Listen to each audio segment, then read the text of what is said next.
Halo, selamat pagi anak ibu semua. Gimana kabarnya? Sehat selalu?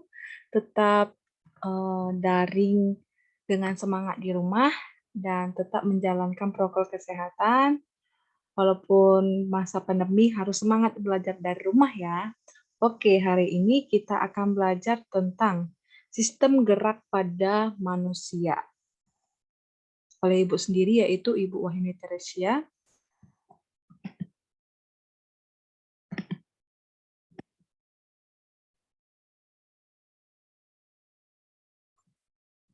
Oke, nah peta konsepnya kita belajar tentang gerak. Berarti kalau kita bergerak pastinya berhubungan dengan tulang, rangka gitu ya. Sistem gerak pada manusia gitu ya. Nah, sistem gerak pada manusia itu ada alat gerak aktif dan ada alat gerak pasif. Nah, di mana alat gerak pasif itu terdiri dari tulang, rangka, dan sendi. Nah, di tulang ini dibagi lagi ya menjadi menurut dari sifat matriks, menurut pada bentuknya, menurut jenisnya. Kalau jenisnya ada tulang rawan dan tulang keras, kalau menurut sifat matriksnya ada tulang kompak dan tulang spons, ya, tulang kompak dan tulang spons. Kalau menurut bentuknya ada tulang pipa, pipi, pendek dan tulang tak beraturan. Nah, kalau dia pada alat gerak aktif, ada pada otot. Nah, ada otot lurik, otot polos, otot jantung ya. Lalu kemudian pada sifat kerjanya ada antagonis dan sinergis. Nah, jadi jangan lupa ya tadi ada sistem gerak pada manusia ada dua, alat gerak pasif dan aktif. Nah, contohnya pada alat gerak pasif apa? Ada tulang, rangka, sendi. Nah, tulang lagi dibagi menjadi menurut jenis, menurut sifat matris, dan juga menurut bentuk. Nah, di mana kalau jenis ada tulang rawan dan tulang keras, kalau sifat matrisnya ada tulang kompak dan spons, kalau bentuknya tulang pipa, pipi, tulang pendek, dan tulang tak beraturan. Nah, kalau pada rangka ada terdiri dari atas aksial, apendikular atas, dan apendikular bawah. Nah, nanti akan selanjutnya kita bahas dan juga begitu sendi. Ada sendi mati, sendi kaku, sendi gerak. Untuk peta konsepnya ya begitu. Sistem gerak berarti berhubungan dengan alat gerak pasif dan aktif, tidak jauh dari tulang, rangka, sendi. Kemudian kalau aktifnya yaitu pada otot. Oke, akan kita bahas satu-satu ya. Masih semangat ya? Oke. Gerak pada makhluk hidup. Ini ya, nampak ya gambarnya ya. Tahin dulu. Kita pindahin ke sini. Oke. Nah, gerak pada makhluk hidup. Nah, di mana dapatkah kamu melihat tumbuhan pada tumbuhan dan hewan bergerak? Kemampuan untuk bergerak merupakan salah satu ciri makhluk hidup ya, karena ciri makhluk hidup selain bernapas, bergerak ya kan, lalu kemudian berkembang biak ya, bergerak juga termasuk dari ciri makhluk hidup. Nah, pada umumnya gerak hewan terlihat nyata karena melihat dari alat gerak dan berpindah tempat, sedangkan tumbuhan tidak terlihat nyata. Ya, misalnya pada kuda, ya, ini ada gambar kuda. Kita bisa lihat kalau kuda itu bergerak berarti dia berpindah tempat. Karena dia punya ada alatnya berarti karena ada kakinya gitu ya. Nah, kalau pada tumbuhan biasanya pada contoh misalnya kaktus ya. Kaktus. Misalnya kita lihat dia tidak bergerak ya. Kayak kaktus itu diam. Nah, ternyata dia mengikuti namanya sinar cahaya matahari. Nah, kalau pada terlihat nyatanya seperti tidak nyata memang kebanyakan tumbuhan tidak nyata, tapi untuk alat gerak yang sedikit nyata atau memang terlihat nyata yaitu biasanya pada tumbuhan putri malu ya, ketika dipegang gitu atau disentuh dia akan tertutup. Nah, itu namanya mengalami pergerakan atau gerak gitu ya. Kita lanjut. Nah, gerak pada tumbuhan. Gerakan yang terjadi pada tumbuhan umumnya merupakan proses berlangsung lama sehingga tidak langsung terlihat. Gerak pada tumbuhan tidak menimbulkan perpindahan tempat ya. Memang karena tumbuhan kan dia memang selalu menetap di situ. Ya di mana? Karena dia punya akar gitu ya. Akar kan nggak mungkin berpindah-pindah kecuali tadi seperti pada hewan atau manusia. Kalau hewan dan manusia ya bisa berpindah karena dia memiliki alat kerangka yaitu kaki gitu ya. Nah, sedangkan tumbuhan kan akar nih. Akar ini kan nggak mungkin berpindah tempat. Nah, gerak pada tumbuhan tidak menimbulkan perpindahan tempat dan hanya terjadi pada sebagian tubuh tumbuhan seperti pada akar, daun, atau bunga. Nah, tunas tumbuhan tumbuh ke arah cahaya. Ini ada gambar pertama, yaitu gambar A, B, dan C. Nah, gambar A ini ada kaktus nih. Kaktus itu atau tunas tumbuhan itu tumbuh kalau ke arah cahaya. Ini ada tunas ya, ini tunas ya, atau seperti kaktus lah. Kalau kaktus kan dia akan semakin berbelok ketika dia mengikuti sinar cahaya matahari. Nah, lalu yang kedua itu ada pada gambar B, bunga pukul 4 mekar di sore hari. Nah, contoh lain itu ada bunga kembang sepatu. Kembang sepatu biasanya dia akan mekar gitu ya, ketika pada pagi hari gitu ya. Lalu kemudian dia nanti sore layu gitu ya. Itu dia bahwa nyata bahwa tumbuhan itu mengalami namanya pergerakan. Nah, lalu kemudian ini yang terakhir yang gambar C yang tadi Ibu bilang, daun putri malu menutup jika disentuh. Itu namanya melakukan pergerakan ya, gerak. Nah, kemudian gerak pada hewan. Nah, ternyata gerak pada hewan itu ya mudah seperti yang bilang terlihat karena memiliki alat gerak ya, berpindah pada tempat karena gerak hewan sama dengan alat gerak manusia sama tadi ada tulang dan otot. Nah, dibagi ke dalam 3 kelompok ya. Nah, ke dalam 3 kelompok itu ada yaitu exoskeleton, endoskeleton, dan exoskeleton dan endoskeleton. Nah, kalau exoskeleton berarti rangka luar yang berfungsi melindungi tubuh sebagai tempat menempelnya otot. Nah, contohnya pada cangkang pada moluska. Nah, kalau moluska berarti penutup tubuh pada antropoda dan penutup tubuh pada antropoda. Nah, kalau moluska apa biasanya? Siput ya. Nah, siput, jangkrik, kerang, dan cumi-cumi itu merupakan exoskeleton. Berarti dia punya namanya rangka luar ya. Kayak seperti siput cangkang. Jangkrik juga punya kerang dan cumi-cumi juga seperti itu. Nah, lalu kemudian endoskeleton. Nah, endoskeleton berarti struktur tulang kelas keras atau tulang rawan di dalam tubuh yang berfungsi sebagai pelindung dan penopang tubuh dan menempelnya otot. Nah, contohnya pada vertebrata. Ini ada gambarnya. Ini yang tadi gambar jangkrik itu merupakan exoskeleton dan kemudian kalau pada jerapah tadi ada dia tulang tulang keras atau tulang rawan ya, tulang kelas ya atau tulang rawan. Nah, lalu kemudian pada kedua-duanya dia punya ada exoskeleton dan juga endoskeleton. Nah, merupakan hewan yang dimiliki oleh kura-kura dan penyu ya karena dia ada berarti dia merupakan dari ke dalam exoskeleton dan endoskeleton. Nah, jadi dia punya rangka luar dan juga punya struktur tulang rawan. Nah, karena si kura-kura ini dan penyu mempunyai cangkang yang menutup bagian punggung yang disebut karapas dan pada bagian perut yang disebut plastron.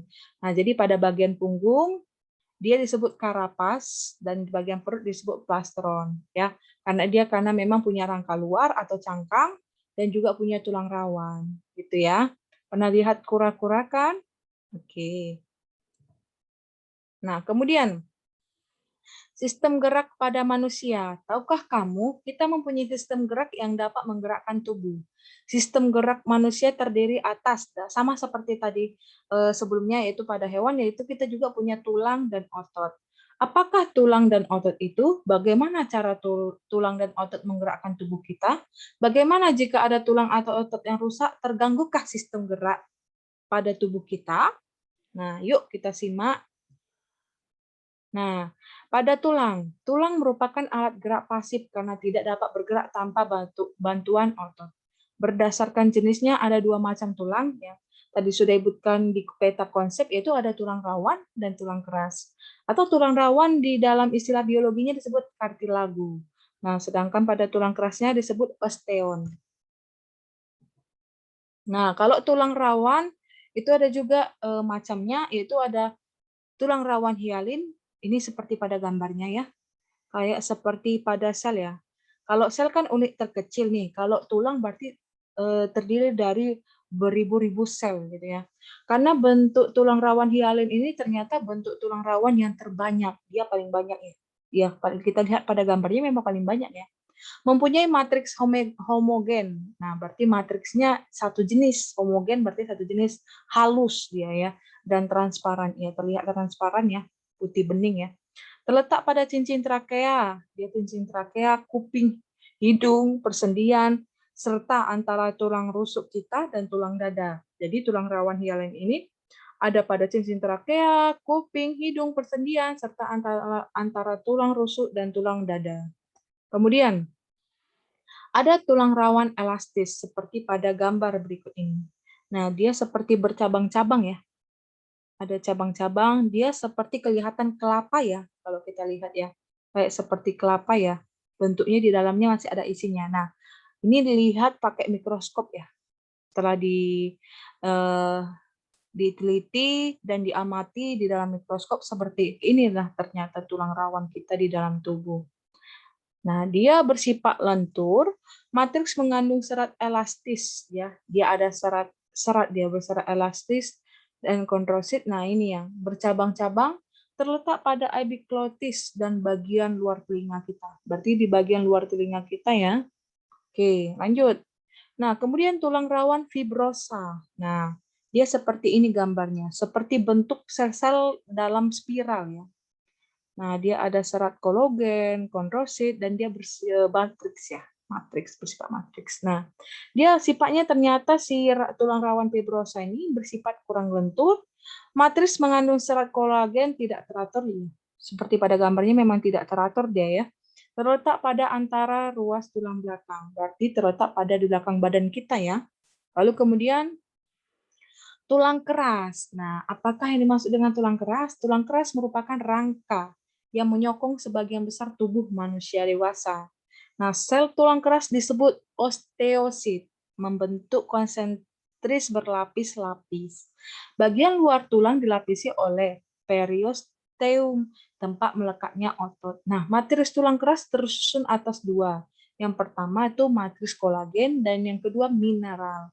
Nah, terdiri dari ion kalsium, magnesium, dan fosfor. Nah, biasanya kalau kita berbicara tulang, biasanya kalau kita kehidupan sehari-hari, pada banyak minum namanya susu ya. Susu supaya, karena di susu itu banyak enzim-enzim ya untuk tulang ya kan. Berarti dia kan zat besi gitu ya, zat E. Nah, ada kalsium, magnesium, fosfor. Biasanya nggak jauh-jauh itu untuk tulang. Nah, matriks tulang keras membentuk lingkaran konsentris yang disebut lamela.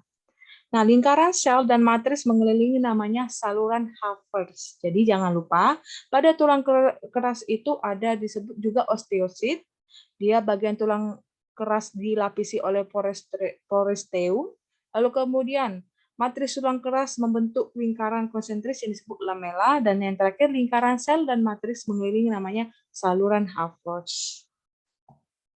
Lalu kemudian di dalam saluran Havertz terdapat pembuluh darah penyuplai zat makanan bagi sel tulang keras, di mana tiap sel tulang keras dihubungkan dengan sel tulang keras lain, dan saluran Havertz memiliki kanalikuli yang artinya saluran oksigen, makanan, dan membuang limpa.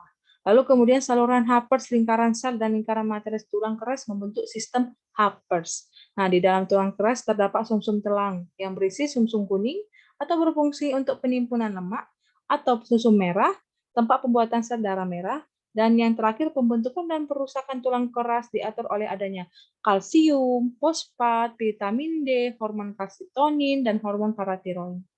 Nah, bisa kita lihat pada gambar, seperti gambar yang ada di samping kanan, inilah bentuk gambar dari tulang keras tadi. Nah, ini ada tulang spons, tulang kompa, ostelon, saluran Havertz. Inilah saluran Havertz tadi ya, saraf, saluran Havertz, pembuluh darah kita. Nah, kemudian ada kanalikuli, osteosit, dan matriks ya. Ini pada gambarnya ya. Ini adalah susunan dari tulang-tulang kita ya, tulang keras. Oke, lalu kemudian berdasarkan sifat matriksnya, tulang dibedakan menjadi dua. Jangan lupa ada dua ya, berdasarkan sifat matriksnya. Nah, ada itu tulang kompak dan tulang spons. Di mana tulang kompak, matriks padat dan rapat. ya. Contohnya lapisan luar tulang pipa. Nah, kalau tulang spons, matriksnya berongga. Nah, contohnya tulang pipi dan tulang pendek. Bisa dilihat pada gambar, ini tulangnya, ya. Nah, kita lihat ini ada tulang kompak. Dia berarti dia pada luar ya, tulang pipa. Nah, kemudian ini pembuluh darah kita, ini adalah tulang spons. Berarti artinya tulang spons. Spons artinya berongga-rongga ya. Tahu ya spons kayak spons cucian gitu ya, kan dia berongga ya. Tulang kita juga seperti itu, ternyata dia berongga. Nah, ini pada mana terdapatnya? Pada tulang pipi dan tulang pendek. Oke, kita lanjut. Nah, kemudian ada tulang pipa ini. Si tulang pipa ini berbentuk tabung dan umumnya berongga. Terbagi menjadi tiga bagian. Yang di mana? Yang pertama diafise, bagian tengah terdiri atas tulang kompak. Lalu yang kedua, di dalamnya terdapat rongga sumsum tulang belakang. Jadi dia berarti di belakang kita ya, di belakang badan kita ya. Lalu yang kedua itu ada epifise, yang artinya kedua ujung terdiri atas tulang spons. Berarti tadi tulang berongga ya. Lalu kemudian cakra epifise, berarti antara kedua-duanya, yaitu diafise dan epifise, berarti antara pada bagian tengah dan kedua ujung. Nah, yang contohnya adalah kayak tulang paha kita, tulang betis, tulang kering kita, tulang hasta, dan tulang pengumpil. Ya, itu contohnya ya, pada tulang pipa. Nah, kemudian pada tulang pipi. Nah, tulang pipi ini pasti kata pipih, berarti tidak jauh-jauh berbentuk pipih dan berongga. Contohnya tulang rusuk kita ya, pada bagian dada kita, bawah dada kita bisa bisa dipegang gitu atau bisa kita rasakan. Nah, ternyata tulang pipi kita ini tulang rusuk, belikat dan tengkorak. Itulah contohnya. Dia berbentuk pipih ya, tulang rusuk, belikat dan tengkorak. Nah, kalau ya tulang rusuk kita ini kan di bawah dada nih, kita bisa rasakan dia seperti tulang pipih ya, karena berbentuk pipi dan berongga. Kalau tulang pendek ya berbentuk silindris pergelangan kaki dan tangan. Nah, pergelangan tangan kita ya, dia berbentuk silindris ya. Nah, tulang pipi contohnya tulang belikat dan tulang pendek kita contohnya tulang pergelangan tangan. Jadi pergelangan tangan kita ini adalah tulang pendek ya, tulang pendek ya. Iya dong, karena sum-sum tulang belakang kita lebih panjang. Oke, lanjut. Untuk anak-anak ibu masih semangat ya. Tulang lanjutnya tulang tak beraturan. Bukan tulang-tulang ya. Oke, tulang tak beraturan. Nah, berbentuk tidak beraturan. Contohnya tulang wajah kita ini kan tidak beraturan nih, ya kan? Nggak mungkin semua dong kotak-kotak atau segi empat semua gitu atau lonjong semua, nggak mungkin ya. Pasti dia tidak beraturan. Adalah contohnya wajah dan tulang belakang. Ini contohnya nih, wajah orang nih ya. Contohnya tulang belakang gitu ya. Tulang tak beraturan tulang belakang. Ini biasanya ya pada wajah kita ini ya. Ini kan nggak mungkin dong segi empat semua atau bentuk bulat semua gitu ya. Walaupun bentuk bulat wajah manusia kan nggak semuanya bentuk bulat gitu ya. Itu artinya tulang tak beraturan. Oke, pembentukan tulang. Nah, proses perubahan tulang rawan menjadi tulang keras disebut osifikasi. Jadi dari tulang rawan ke tulang keras itu disebut osifikasi. Lalu kemudian pembentukan tulang dimulai setelah terbentuk tulang rawan. Di dalam tulang rawan terdapat rongga terisi namanya osteoblast ya. Osteoblast.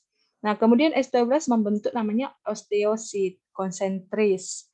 Nah, osteosit ini mensekresikan ekskresi, tahu ya berarti artinya ekskresi, pencernaannya, protein yang akan menjadi matris tulang keras. Nah, matris terisi kalsium dan fosfat sehingga matris tulangnya mengeras. Itulah pembentukan dari tulang.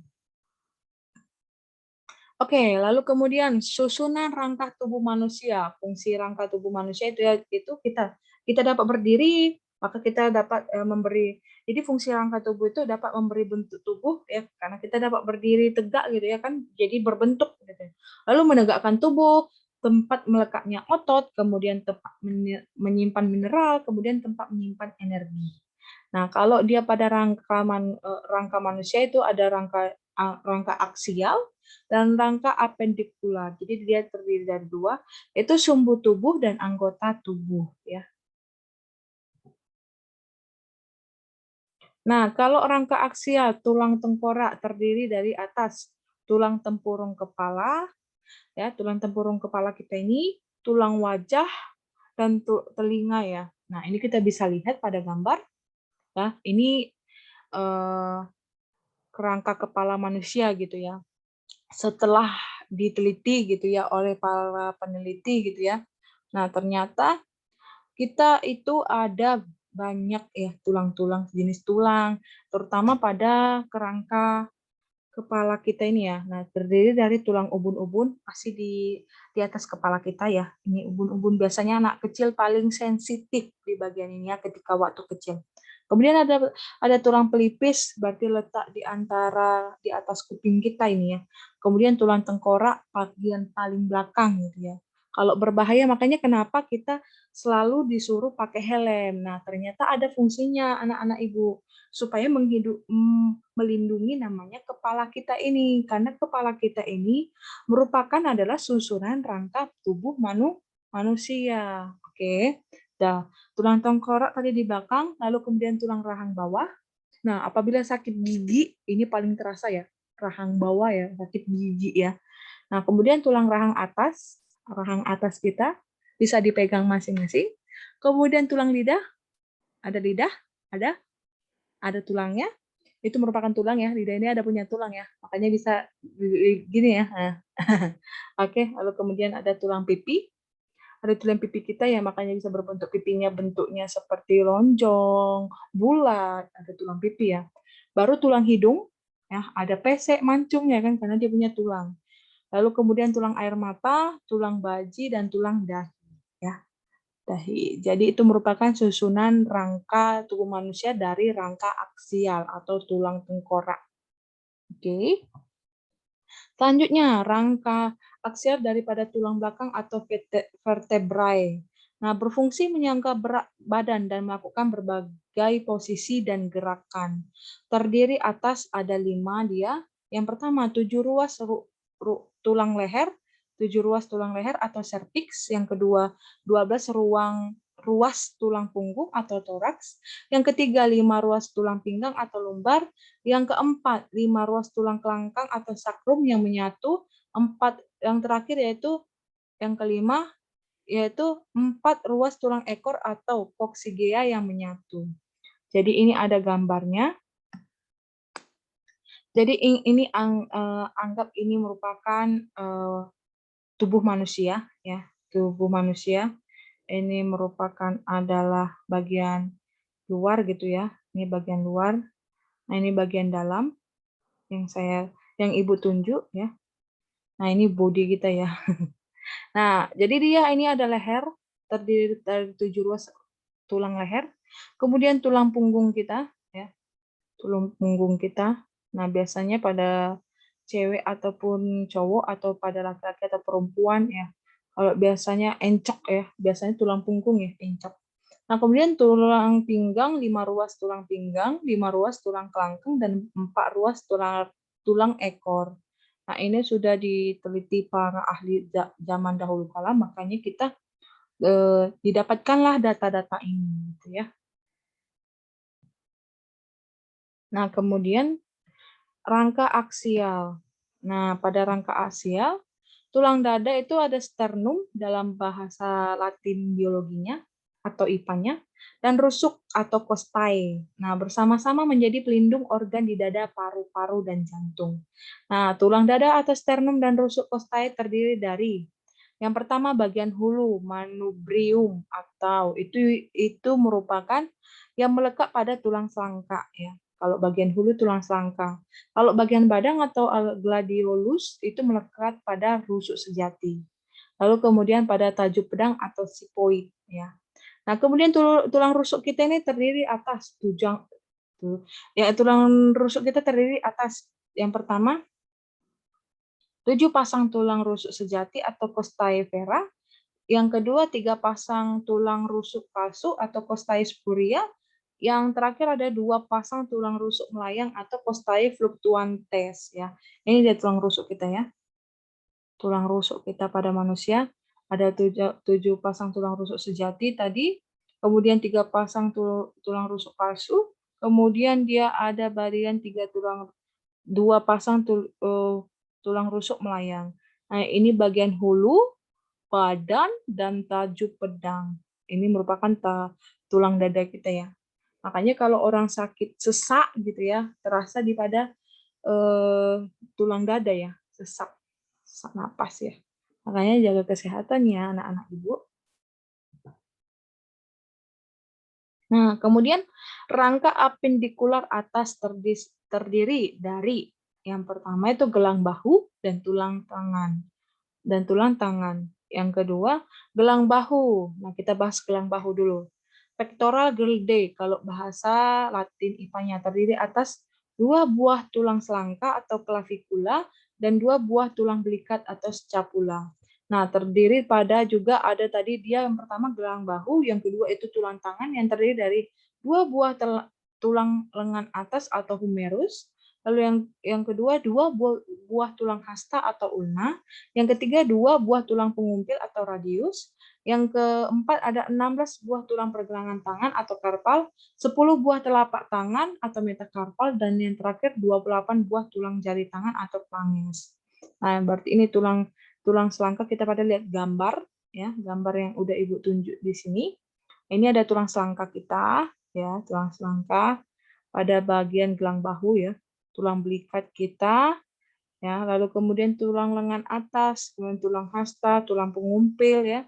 Kemudian di pergelangan tangan kita ada tulang pergelangan tangan, telapak tangan, dan juga tulang jari tangan kita. Jadi itu tulang tangan terdiri dari, kalau seluruhnya berarti ada 32 tambah 10, berarti 42 tambah 28, 60. 60 buah tulang di dalam tulang tangan.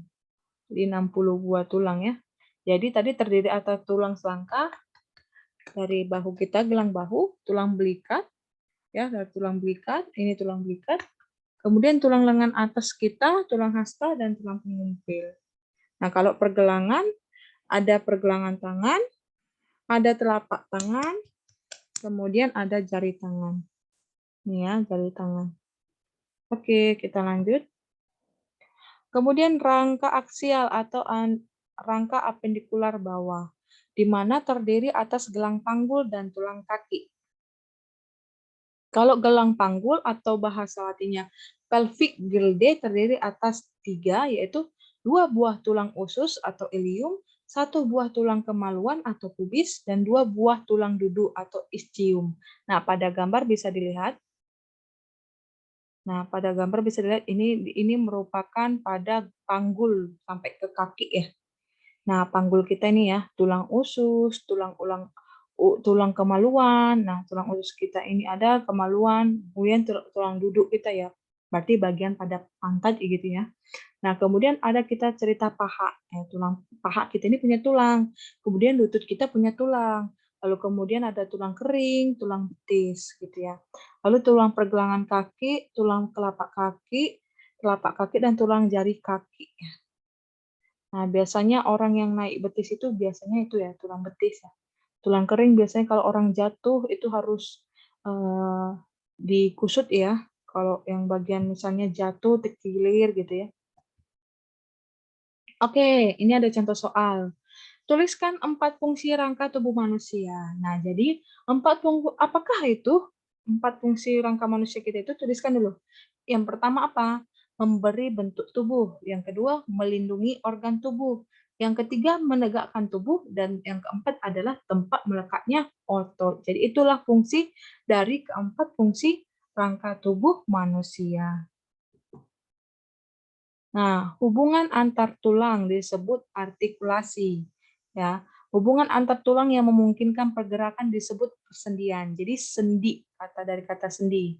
Berarti kalau sendi itu memang hubungan antar tulang. Pembentukan sendi dimulai dari besaran kartilago. Kedua ujungnya dibungkus oleh jaringan ikat yang disebut kartilago artikulasi. Nah, kedua ujung kartilago membentuk sel-sel tulang ke arah dalam atau tulang artikulasi. Kedua ujung tulang dan kartilago artikulasi dibungkus oleh membran sinovial yang menghasilkan minyak sinovial atau pelumas tulang.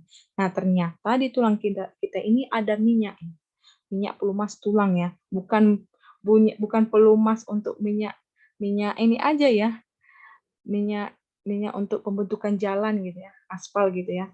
Nah, ternyata kita juga punya, inilah gambarnya struktur. Inilah merupakan, yang Ibu tunjuk ini merupakan adalah struktur sendi, gambarnya itu ada dari tulang, tulang rawan persendian, ada kemudian membran sinovial, mangkuk sendi, rongga sendi berisi cairan sinovial, gitu ya, atau pelumasan tulang. Jadi kita punya namanya minyak sinovial. Nah, kemudian ada kita itu sendi mati, ada dan juga sendi kaku. Kalau sendi mati itu dalam bahasa IPA latinnya sinartosis. Merupakan hubungan antar tulang yang dihubungkan oleh serabut jaringan ikat sehingga tidak dapat digerakkan. Nah, contohnya hubungan antar tulang tengkorak atau sutura. Sedangkan sendi kaku atau ampiartorosis yaitu sendi kaku merupakan hubungan antar tulang yang dihubungkan oleh kartilago. Kalau tadi dia sendi mati jaringan ikat, kalau sendi kaku yaitu oleh kartilago. Nah, yang dapat memungkinkan gerakan secara terbatas. Nah, kalau sendi berarti kan tidak dapat digerakkan. Kalau dia sendi kaku berarti hanya terbatas, ya. Nah, yang contohnya itu sendi antar ruas tulang belakang, sendi antara tulang betis, ya. Tulang betis kita memang sendi kaku ya, dan tulang kering. Itu dia ya. Kemudian sendi gerak atau diartosis merupakan sendi yang tidak dihubungkan oleh jaringan ikat atau tulang dapat bergerak bebas. Nah, tersusun atas yang pertama mangkok sendi, yang kedua bonggol sendi dimasukkan ke dalam mangkok sendi, lalu yang ketiga pembungkus sendi atau ligamen membungkus bonggol dan mangkok sendi, yang terakhir itu cairan sendi, yang tadi itu yang Ibu bilang, cairan sinopal yaitu merupakan pelumas sendi, minyak pelumas sendi ya. Nah, lalu sendi gerak diartosis. Nah, sendi gerak ada 4 macam. Ada sendi engsel, peluru, pelana, dan putar. Ini dia ya. Sendi putar, contohnya sendi putar kita misalnya pada leher gitu ya, atau pada lengan. Kemudian sendi engsel merupakan lengan ya. Kalau sendi pelana biasanya pada lengan kaki ya. Kalau sendi peluru biasanya pada leher kita ya. Sendi leher, sendi peluru pada bagian bawah kaki kita ya, bagian paha ya. Kalau dia sendi putar biasanya pada leher, kita bisa berputar ya, tapi nggak berputar sampai ke belakang gitu ya. Nah, kemudian sendi gerak atau diartosis sendi engsel. Sendi engsel ini merupakan salah satu tulangnya hanya dapat digerakkan satu arah ya, satu arah ya. Ya, contohnya lutut, siku, ruas antar jari. Lutut kita satu arah ini ya. Lutut. Ini gambar merupakan pada gambar dari sendi engsel, yaitu lutut kita ini ya, bagian lutut ya. Siku, ruas antar jari ya. Siku. Ini merupakan gambar dari siku. Kemudian sendi peluru, sendi yang memungkinkan terjadinya gerakan ke segala arah. Nah, ini pasti pada lengan ya. Kalau segala arah lengan ya. Nah, dia kedua ujung tulang berbentuk mangkok dan bonggol. Nah, contohnya sendi antara gelang bahu dan tulang lengan atas serta antara tulang paha dan gelang panggul. Nah, jadi dia pada lengan kita memang bisa ke segala arah ya. Tulang paha juga, gelang panggul juga. Kemudian sendi putar yaitu berarti pada leher ya. Berputar-putar. Nah, ujung tulang yang satu mengitari ujung tulang lain sehingga memungkinkan gerakan memutar. Ini merupakan contoh gambar dari sendi putar ya. Karena memang sendi putar itu kan seperti ini. Berarti kan dia bisa berputar, gerakan memutar gitu ya, mengitari dia ya, ujung tulang lain ya. Nah, contohnya sendi antara tulang atlas dan tulang leher, kepala berputar ke kiri dan ke kanan gitu ya. Nah, lalu kemudian sendi plana merupakan kedua ujung tulang yang berbentuk seperti pelana dan berporos dua. Contohnya adalah tulang ibu jari. Nah, karena antara tulang telapak tangan dan ruas jari tangan. Karena pada sendi tulang jari ibu kita, dia berporos dua ya. Berporos dua. Nah, ini dia merupakan sendi dari ibu jari.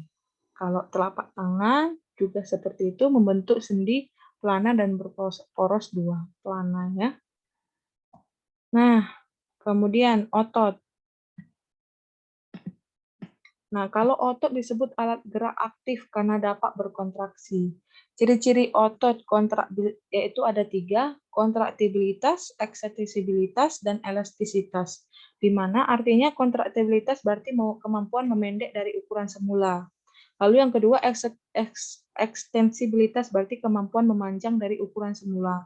Dan yang terakhir, elastisitas berarti kemampuan kembali ke ukuran semula. Di mana jenis-jenis otot itu ada otot lurik, yang di mana dia memiliki garis gelap terang seperti pada gambar, ya. Lalu kemudian aktin dan miosin yaitu merupakan otot serak lintang, dan aktin dan miosin itu merupakan komponen penggerak berbentuk silindris dan memiliki banyak inti di tepi. Ya, dia memiliki banyak di tepi. Ini dia kan banyak nih silindris nih, ya. Dia serak melintang. Ini pada contoh gambarnya ya, ada nukleus.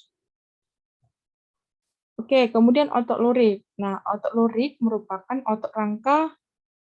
Iya, otot rangka. Otot lurik ini merupakan otot rangka, atau otot rangka merupakan otot lurik, sama ya.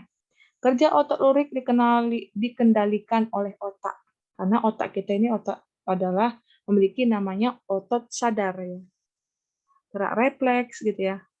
Dia otot sadar. Otot rangka memiliki bagian tendon 2 ujung liat, empal. Ada 2 ya, memiliki bagian tendon dan empal. Kalau tendon dia 2 ujung liat, kalau empal bagian tengah yang membesar. Tendon yang melekat pada tulang diam disebut origo. Tendon yang melekat pada tulang yang dapat bergerak disebut insersio. Jika otot berkontraksi, maka empal akan memendek, membesar, dan mengeras, membuat tulang terangkat. Nah, jadi kalau tendon tadi yang diam, origo, kalau melekat pada bergerak, dia insersio. Nah, dia kalau pada kontraksinya dapat memendek, membesar, dan mengeras. Itulah otot lurik ya, merupakan dari otot lurik. Kemudian kalau otot polos, dia berinti 1, nukleusnya cuma 1 ya. Berbentuk gelendong dengan kedua ujung meruncing, bekerja secara tidak sadar atau otonom, lambat, tidak cepat lelah, contoh organ-organ pencernaan, kelamin, ekskresi, dan pembuluh darah. Lalu kemudian otot jantung, berinti banyak di tengah. Ini pada gambarnya, kita lihat nukleusnya, dia banyak di tengah ya. Kemudian terletak di jantung, berbentuk serabut ya. Ini serabut, lurik bercabang, bekerja secara otonom. Kemudian sifat kerja otot antagonis. Nah, kerja 2 otot yang berlawanan, kontraksi dan relaksasi. Jadi dia antagonis ini merupakan kerja 2 otot yang berlawanan, saling berkontraksi dan relaksasi. Relax. Yang pertama, dia ada fleksi dan ekstensi, membengkokkan dan meluruskan, yaitu sendi siku dan lutut.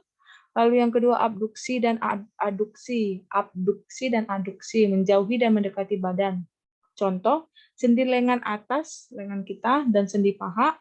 Lalu yang ketiga, pronasi dan supinasi, yaitu menelungkup dan menengadah. Contoh, membalikkan telapak tangan. Ya, menengadah ya, ini. Melungkup dan menengadah. Melungkup dan menengadah. Nah, lalu yang keempat, depresi dan elevasi, ke bawah dan ke atas, gerakan kepala menunduk dan menengadah. Menunduk dan menengadah merupakan depresi dan elevasi. Nah, ini dia ya. Contohnya itu ada pada gambar bisep relaksasi, bisep kontraksi ya. Itu merupakan dari relaksasi ya.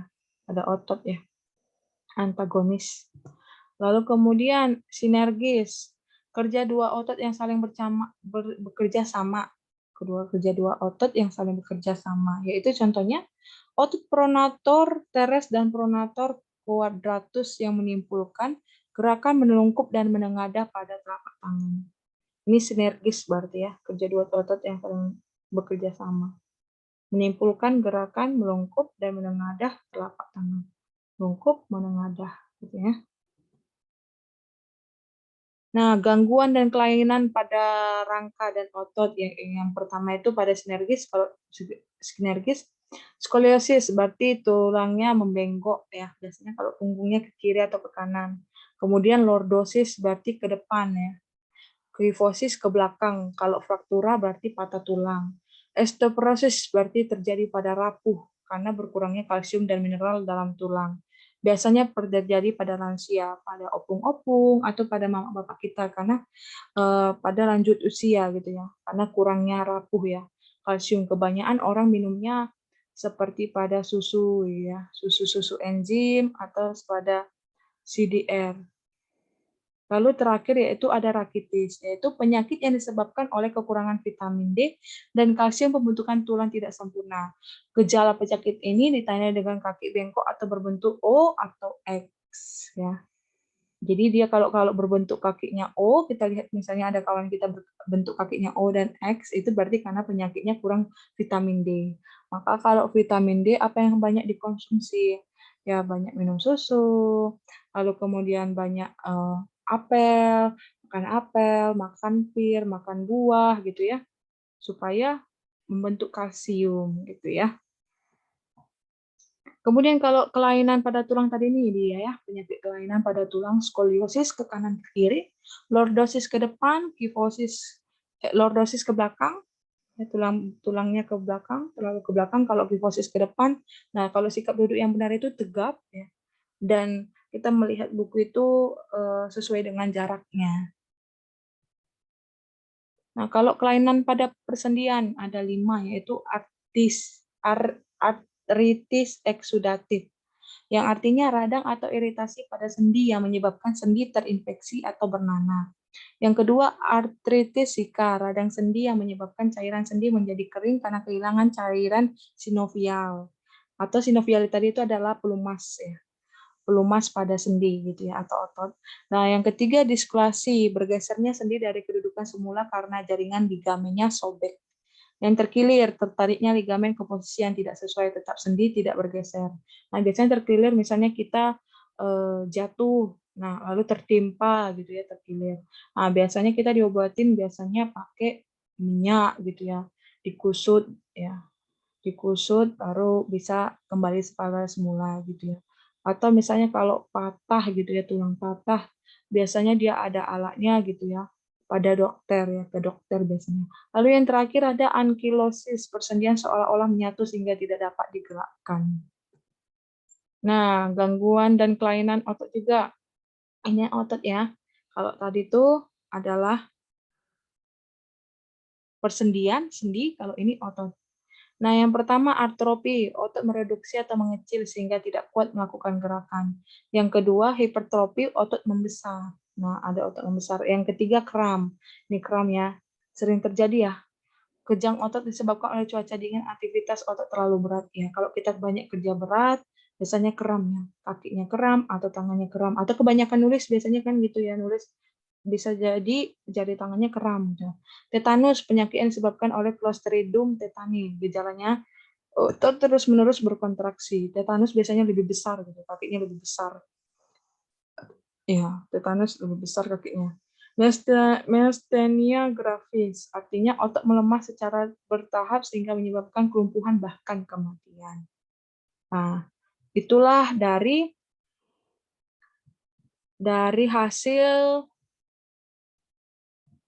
pertemuan kita dari pertemuan pertama yaitu mengenai tentang kerangka manusia ya, kerangka manusia yang dimana ada pada tumbuhan dan pada hewan ya.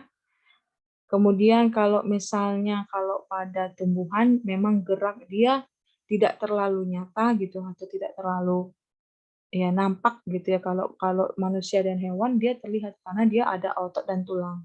Nah, jangan lupa alat gerak, sistem gerak pada manusia sendiri, ada alat gerak pasif dan aktif. Kalau alat gerak aktif tadi itu otot, berupa otot, ada otot lurik, otot polos, otot jantung, lalu kemudian antagonis dan sinergis ya.